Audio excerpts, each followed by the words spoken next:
심판은 반드시 있다라는 말씀의 제목으로 함께 말씀 나누겠습니다. 심판은 반드시 있다. 우리가 계속해서 묵상하고 있는 로마서 말씀, 오늘 로마서 2장 1절에서 16절까지의 말씀은요, 특별히 믿는 이로 불리는 유대교 그리스도인들을 향한 사도 바울의 메시지입니다. 이 땅을 우리가 살아갈 때 믿는 이들이 가장 저지르기 쉬운 두 가지의 것들을 오늘 말씀은 짚어주고 있어요. 첫 번째는 1절에 나와 있는 대로 남을 판단하는 죄에 대해서 말하고 있습니다. 그러므로 남을 판단하는 사람아, 누구를 막론하고 내가 핑계하지 못할 것은 남을 판단하는 것으로 내가 너를 정죄함이니 판단하는 내가 같은 일을 행함이니라. 아멘. 두 번째 모습은요, 율법을 알면서 짓는 죄에 대해서 지적해주고 있습니다. 12절 말씀이에요. 무릇 율법 없이 범죄한 자는 또한 율법 없이 망하고 무릇 율법이 있고 범죄한 자는 율법으로 말미암아 심판을 받으리라. 아멘. 이 당시 세상을 살아가고 있던 유대인들이 가지고 있었던 가장 큰 실수의 모습들은요, 그들은 쉽게 남을 판단하고 그들은 율법을 알면서도 늘 범죄하며 살았다라는 것입니다. 겉으로는 하나님의 선민인 모습들, 경건이 가득한 모습처럼 살아갔지만 실제적으로 그들은 늘 남을 판단하는 죄, 그리고 율법을 알면서도 다 죄를 짓고 살아가는 그러한 인생이 되었다라는 것입니다. 그들이 율법을 알면서도 범죄한 까닭에 어떻게 해요? 자신들 스스로가 착각하였잖아요. 나는 하나님의 선민이다. 나는 이미 구원받았다.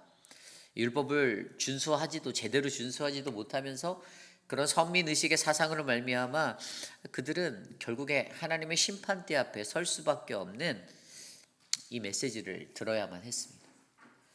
많은 그리스도인들이 구원을 한번 얻으면 끝났다라고 생각하는 그리스도인이 간혹가다 있습니다. 그런데 정말로 중요한 것은 구원이라는 것은요, 우리의 삶에 죽는 그 순간까지 우리가 성화의 삶을 통하여 끝까지 이루어야 하는 그 온전한 자리임을 우리가 기억해야 합니다. 그런데 이 복음을 잘못 오해할 때, 잘못된 어긋낸 이 생각들로 말미암아 어떻게 된다라고요?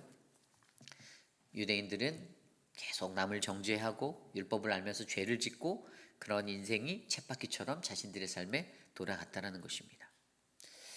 그러므로 여러분, 세상에 살 때요, 하나님을 믿는 그리스도인들의 삶이 더 중요합니다. 여러분들이 좋은 본을 보여주셔야 해요.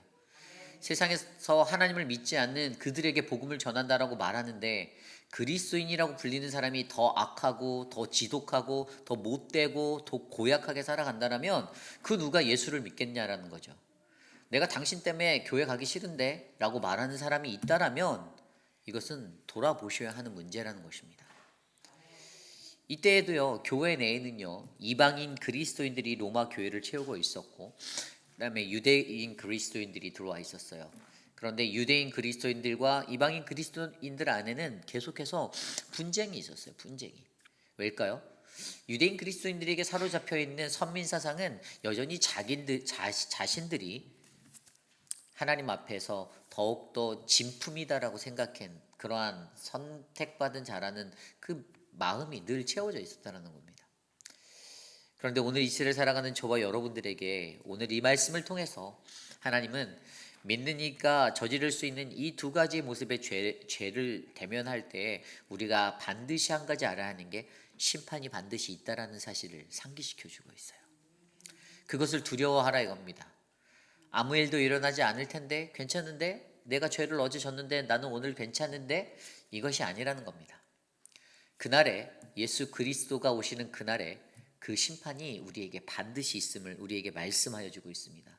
오늘 말씀 16절입니다. 곧 나의 복음에 이른 바와 같이 하나님이 예수 그리스도로 말미암아 사람들의 은밀한 것을 심판하시는 그날이라. 아멘. 심판은 예수 그리스도를 통하여 반드시 우리에게 이루어집니다. 그날은 반드시 옵니다. 고린도전서 4장 5절 말씀에 그러므로 때가 이르기 전에 주께서 오시기까지 아무것도 판단하지 말라. 그가 어두움에 감추인 것을 드러내고 마음의 뜻을 나타내시리니 그때에 각 사람에게 하나님으로부터 칭찬이 있으리라. 아멘. 하나님의 심판은 예수 그리스도를 통해서 반드시 오심을 기억하셔야 합니다. 그러므로 하루하루를 살아가실 때 두려운 마음으로 살아가셔야 해요. 오늘 첫 번째로 우리가 살펴볼 것은요, 이 남을 판단하는 일에 대해서 한번 생각해 볼게요. 아까 읽었던 1절 말씀에 남을 판단하는 일, 여러분 남을 판단하는 일은요 성경 말씀에 뭐라고 기록되어 있냐면 이단이다라고 기록되어져 있습니다. 남을 판단하면 이단이에요. 이단. 디도서 3장 10절에서 11절입니다. 이단에 속한 사람을 한두 번 훈계한 후에 멀리하라. 이런 사람은 내가 아는 바와 같이 부패하면서 스스로 정죄한 자로서 죄를 짓느니라. 아멘.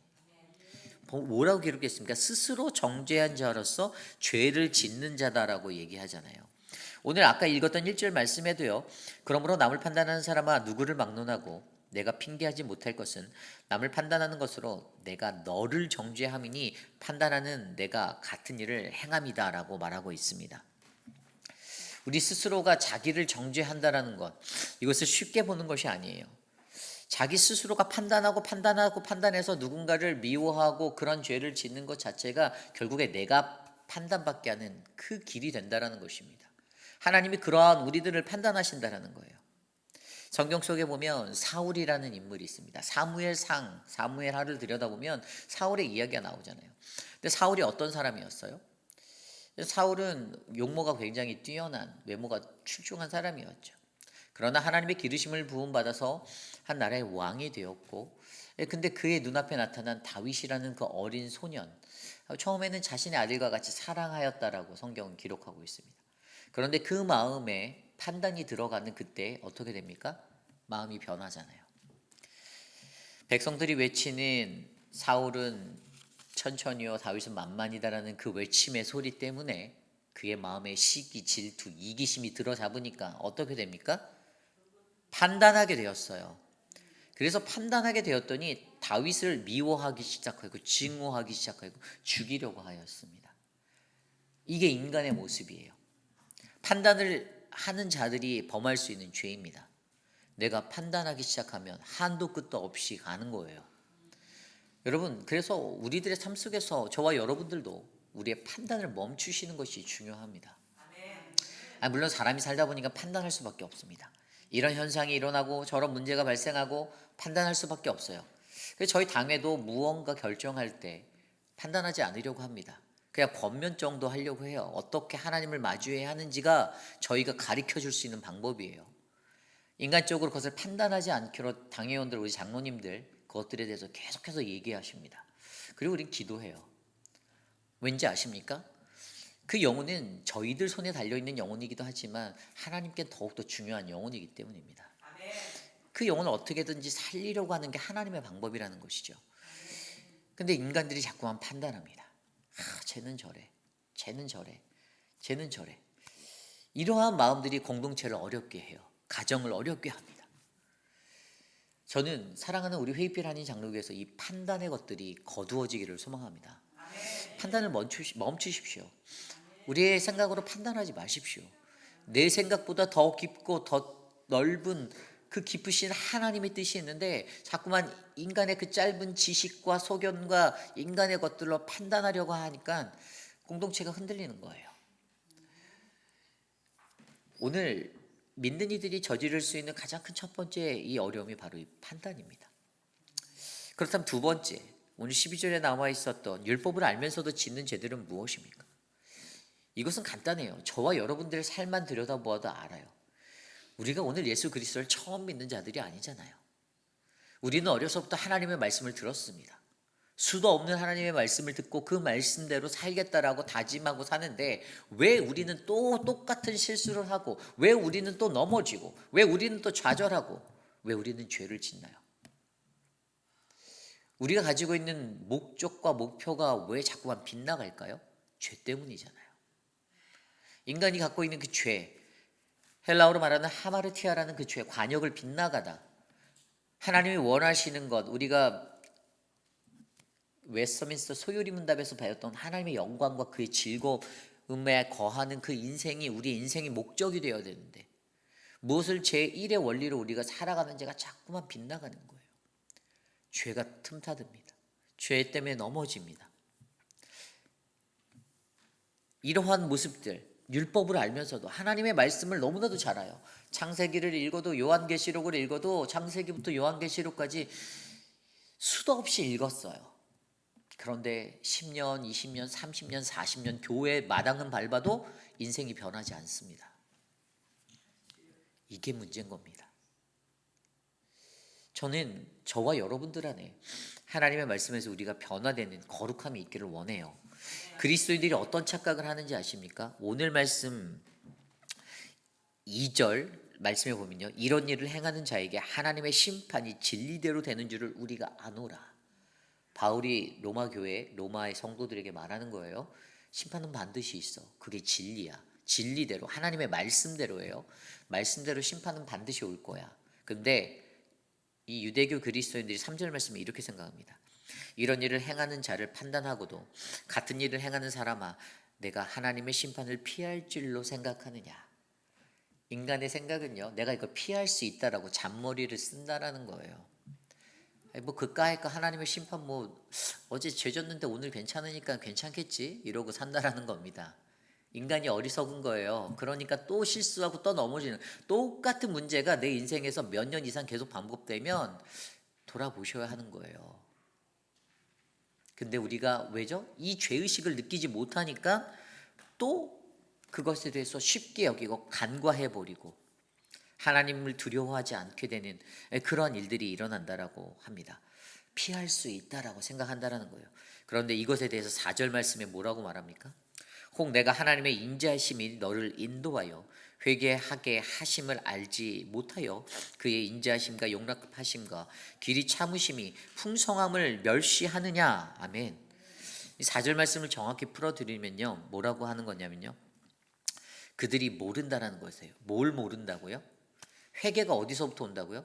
하나님의 인자하심, 그것 때문에 온다라는 건데, 이게 하나님의 은혜잖아요. 근데 이거를 모른다는 거예요. 여러분, 회개는 누가 하는 거죠? 내가 하는 겁니까? 내가 하는 건 맞아요. 그런데 그 회개가 하나님의 은혜라는 겁니다. 이걸 인정하셔야 돼요. 내가 내 입술로 고백했다고 해서 내가 했어 이러면 바보입니다. 하나님은 나의 공로로 내 인생을 이끌어 가려고 하지 않으세요. 우리는 하나님의 은혜로, 하나님의 그분의 공로, 그분의 아들 십자가에 달려 돌아가신 예수 그리스도의 그분의 공로로 우리를 그 은혜를 누리게 하셨다라는 것을 우리는 기억하셔야 합니다. 그런데 많은 사람들이 이 회개를 할 줄 모르는 거예요. 그분의 자비와 인자하심, 참으심을 업신여기며 살아갑니다. 여러분, 여기서 중요한 게 바로 이 인자하심이에요. 이 우리가 잘 알듯이 히브리어로 헤세드라고 말하는 인자하심은 제가 전에도 말씀드렸잖아요. 하나님과의 그 사랑의 언약 안에서의 사랑이라고 했잖아요. 하나님이 언약하신 것에, 그분의 언약은 결코 깨어질 수 없는 것, 변하지 않는 것, 바뀌지 않는 것, 어제나 오늘이나 내일이나 동일한 그 사랑이, 그분의 인자하심이 우리에게 있다라는 거 아닙니까? 그게 은혜잖아요. 어제의 삶을 내가 평안히 누릴 수 있었던 거, 오늘도 내가 평안히 눈을 뜰 수 있는 거, 내일도 내가 눈을 떠서 주님 앞에 설 수 있는 것은 다 주님의 은혜입니다. 이게 바로 하나님의 언약적 사랑 헤세드예요. 내가 어떠한 모습이든지, 내가 만신창이가 되어 있어도, 내 삶이 힘들어도, 내 삶이 처절한 더럽고 추악한 죄의 구렁텅이에 빠져 있어도 내가 너를 사랑한다라고 말씀하시는 그 하나님의 음성을 저와 여러분이 기억하셔야 합니다. 그러므로 하나님께서 말씀하시는 그 은혜는요, 시편 23편에 다윗이 고백한 것처럼 시편 23편 6절 말씀에 나의 평생에 주의 인자하심과 주의 선하심과 인자하심이 평생 나를 따르리니, 뭐라고요? 내가 여호와의 집에서 영원히 거하겠다. 아멘. 저와 여러분들에게 이 믿음의 고백이 다윗처럼 흘러넘치기를 소망합니다. 하나님의 사랑하심이 오늘도 우리에게 끊어지지 않고 부어지는 거예요. 죄 많은 나, 넘어지는 나, 실수하는 나, 불완전한 나. 여러분, 우리 교회 둘러보세요. 우리 교회 완전한 사람이 어디 있습니까? 한 명도 없습니다. 저도 안 돼요. 저도 그 깜냥이 안 돼요. 저도 실수하고 저도 넘어져요. 그런데 중요한 거는 그때마다 우리가 어떻게 하나님을 마주하는가, 내가 어떻게 하나님 앞에 엎드려 나아가는가. 이것이 중요하잖아요. 하나님의 은혜 때문에 내가 오늘도 살고 내일도 살고 뻔히 아는데 가장 중요한 것은 그 은혜 앞에 어떻게 반응하는가. 그 하나님의 헤세드의 사랑이 값없이 무한하게 쏟아지는 오늘 이 순간을 맞이하는데 나는 오늘 그분의 그 은혜 앞에서 어떻게 반응할 것인가. 오늘 여러분들의 반응은 무엇인가요? 근데 5절 말씀을 보면요, 다만 내 고집과 회개하지 아니하는 마음을 따라 진노의 날 곧 하나님의 의로우신 심판에 나타나는 그 날에 이 말 진노를 내가 내게 쌓는도다. 인간은 그걸 모르고 계속 죄를 쌓아갑니다. 하나님의 진노를 쌓아만 가요. 고집이 세고 회개가 없기 때문에 하나님의 형벌에 그 형벌의 날이 쌓여만 가고 있습니다. 6절 이후의 말씀을 보면요, 하나님은 분명히 6절에 이렇게 말씀하세요. 하나님께서 각 사람에게 그 행한 대로 보응하신다라고 말씀하십니다. 그렇기 때문에 행동 하나하나, 말 한마디 한마디 중요한 거예요. 여러분, 말이 던져진 대로 된다라고 많이 들으셨잖아요. 말 조심하라고 저는 저희 할머니 때부터 많이 얘기를 들었는데, 이 말 조심해야 되는 이유는요, 그 말이 그대로 내게 오더라고요. 너무 신기하죠. 내가 이렇게 뱉은 말이 한 바퀴 확 돌고 나한테 다시 와요. 그런데 이게 퍼져 나갔을 때 내가 원하는 대로 말이 어떤 것들을 만들어주면 너무 행복할 텐데 그렇지 않다라는 거예요. 인생 살아보니까 그렇게 던진 말이 나에게 화살이 돼서 반드시 떨어지더라고요. 행동도 마찬가지입니다. 내가 한 행동이, 그 행동이 좋은 선을 가진 목적의 행동이면 너무나도 좋은데 악의를 가지고 행동하는 것들은요, 다시 나에게 돌아오게 되어 있더라고요. 오늘 우리에게 그 인생의 월칙을 알려주시는 게 바로 7절 이후의 말씀이잖아요. 뭐라고 나와 있어요? 7절에는 영생을 주신다고 했어요. 영생, 참고 꾸준히 선한 일을 한 영원한 것을 구하는 자에게. 10절 말씀에도 보면요, 뭐라고 나와 있냐면 영광과 존귀와 평안을 준대요. 어떤 이들에게요? 선한 일을 하는 사람들에게. 근데 반대의 사람들 볼까요? 8절이에요. 분노와 형벌이 있답니다. 이기적이고 진리에 순종하지 않고 불의를 따르는 자들에게. 9절입니다. 환난과 고통이 있다라고 합니다. 악한 일을 하는 자들에게. 하나님 앞에 심판의 때에 받는 것은요, 명쾌합니다. 뭐 아니면 도예요. 지옥 아니면 천국이에요. 분노의 형벌이 아니면 영생이라는 것입니다. 근데 그것의 기로에 선 저희들이, 우리가 이 하나님의 심판을 온전히 이해한다면 우리는 어떠한 인생을 살아야겠냐라는 거죠. 우리의 반응은 이 영생을 위한, 영원한 것을 구하는 선한 일을 하는 그 은혜의 자리로 우리의 발걸음을 옮기셔야겠지 않겠습니까? 오늘 말씀 11절에 이렇게 나왔습니다. 이는 하나님께서 외모로 사람을 취하지 아니하심이라. 아멘.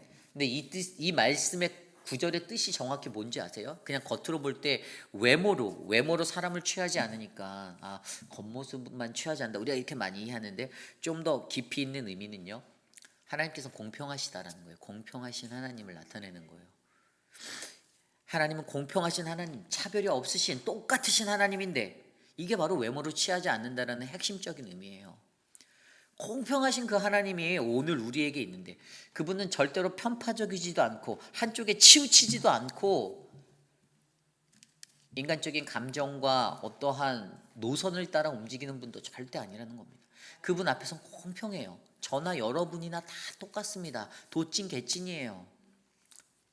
그러한 우리들이 하나님의 말씀에 앞에서 과연 어떻게 살아가는가, 그것만이 하나님께 우리가 마지막 날에 심판받는다라는 것이죠.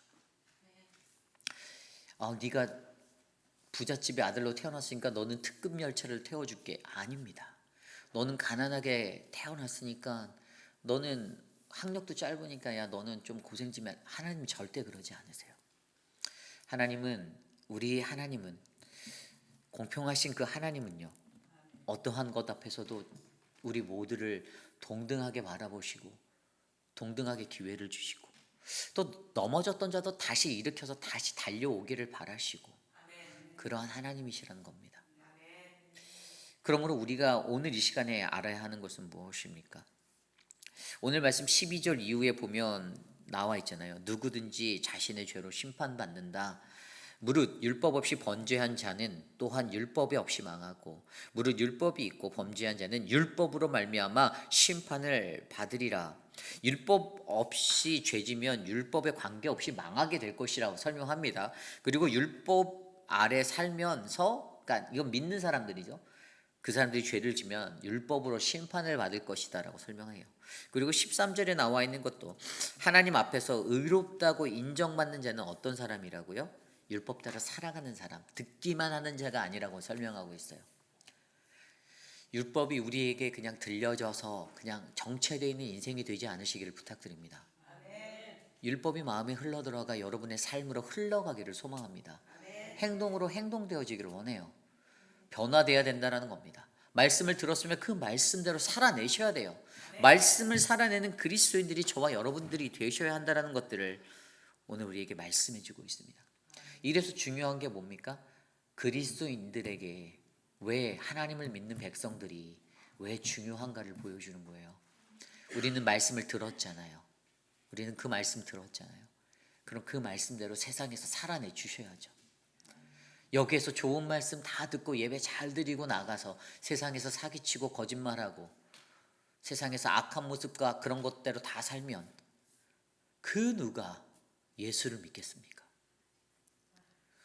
오늘 이곳에 있는 저와 여러분들이 세상에서 그 복음이 되어 주셨으면 좋겠습니다. 여러분들이 복음 자체가 되어서 여러분이라는 그 복음, 그래서 오늘 바울도 16절에 곧 나의 복음이라고 말했어요. 이게 바로 이 말인 거예요. 우리가 삶으로 말씀을 삶으로 살아내는 거. 내가 어떠한 복음이 될까? 내가 어떠한 복음이 되어 이 세상을 살아가야 하나? 그때 우리 어떻게 말씀하십니까? 오늘 14절 15절 말씀에도 보면요, 율법 없이 이방인이 본성으로 율법의 일을 행할 때 이 사람은 율법이 없어도 자기가 자기에게 율법이 되나니 이런 일들은 그 양심이 증거가 되어 그 생각들이 서로 혹은 고발하여 혹은 변명하여 그 마음에 새긴 율법의 행위로 나타내느니라. 예수 모르는 사람들, 하나님 모르는 사람도 양심이 증거가 되어 살아간다라고 말합니다. 양심이 있다라는 거예요. 최소한의 양심이 있다라는 거예요. 그러니 예수를 믿는 저와 여러분들은 양심 플러스 하나님이 말씀하시는 그 의로운 모습으로 살아내시길 바랍니다. 더 잘 살아주셔야 해요. 더 따뜻하게, 더 열심히, 더 최선을 다해서 정직하게 살아가셔야 합니다. 우리 회빛 한인 장로교회가 아름다운 이유가 무엇이죠? 교회 건물이 예뻐서요? 아니요. 저는 오늘 이 자리에 나와 계신 여러분 같은 분들이 계셔서라고 생각합니다. 솔직히 여기에서 뛰어난 분들은 별로 없잖아요. 뭐 어디에다 대문짝만하게 나는 이런 사람입니다 할 수 있는 분 저를 포함해서 아무도 없어요. 근데 여러분들은 기도하시잖아요. 하나님 앞에 나와서 예배드리잖아요. 하나님의 말씀이 들려진 대로 세상에서 살아내 주시기를 부탁드립니다. 심판은 반드시 옵니다. 심판은 반드시 있습니다. 하나님의 심판을 두려워하며 오늘 이 하루를 승리하시는 우리 모두가 되시기를 간절히 소망합니다. 오늘 주신 말씀을 놓고 함께 기도드리기 원합니다. 하나님, 우리가 세상에서 하나님을 믿는다 하면서도 누군가를 판단할 때 하나님, 하나님의 율법을 안다라고 말하면서도 하나님 범죄하고 살아갈 때 하나님, 그러한 우리를 불쌍히 여기시는 하나님을 바라보게 하여 주시옵소서. 우리가 하나님의 심판을 늘 자각하고 인지하고 하나님, 이 심판을 두려워하며 오늘도 주의 말씀 안에서 승리할 수 있도록 내 삶을 인도해 달라고 이 시간 함께 기도드립니다.